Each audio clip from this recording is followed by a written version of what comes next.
ભાવનગર શહેરના RTO road ઉપર આવેલી શિવમંગર ગેટ નંબર 1 માં આવેલી શેરી નંબર 5 પ્લોટ નંબર 131 માં રહેતા હરેશભાઈ નટવરલાલ દવે સહિત પતિ પત્ની ગઈકાલે પોતાના ઘરમાં ઉપરના રૂમમાં સૂતા હોય તે સમયે નીચેના રૂમમાં તસ્કરોએ દરવાજાનો નકુચો તોડીને પ્રવેશ કર્યો હતો। જ્યારે ઘરમાં રહેલી તમામ વસ્તુઓની અંદર તપાસ કરવામાં આવી હતી, જ્યારે કોઈ પણ વસ્તુ ઘરની અંદર ન હોય તેથી એક પાકીટમાં રહેલા રૂપિયા 500ની ચોરી થઈ હતી। આ બનાવને લઈને પોલીસને જાણ કરતા ઘટના સ્થળે પહોંચીને તપાસ હાથ ધરી હતી।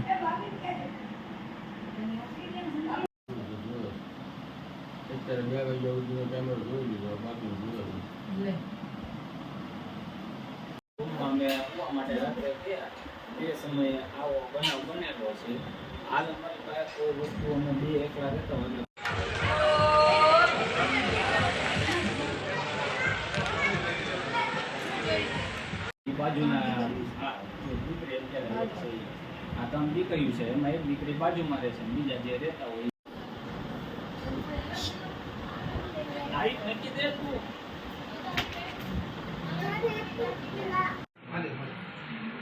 જાઓ જાઓ તમે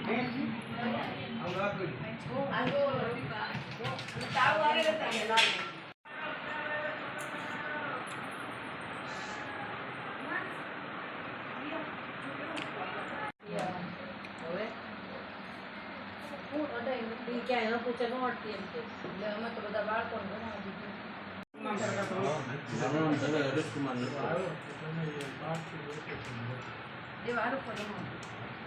દવે હરેશકુમાર નટવરલાલ, રોડ શિવમનગર શેરી નંબર 5 માં 131માં રહું છું ને છેલ્લા 2 વર્ષથી રહું છું અહીંયા। બનાવમાં રાત્રે સવારે અમારે બીપીના માણસો છીએ, અમે એસી રૂમમાં સૂતા હતા ને હું સવારે નીચે આવ્યો તો આ બધું દરવાજામાં આવી તોડભાંગ થયેલી પડી હતી ને મેં નજરે જોયું તો મારે એક 500 રૂપિયા જ ગયા છે સાહેબ। એમાં મારી બીજા નંબરની એક બેબી રહે છે, બાકીની 2 બેબી સાસરે છે, મારો દીકરો છે નહીં ને હું સિનિયર સિટીઝન, અમે 2 માણસ છીએ।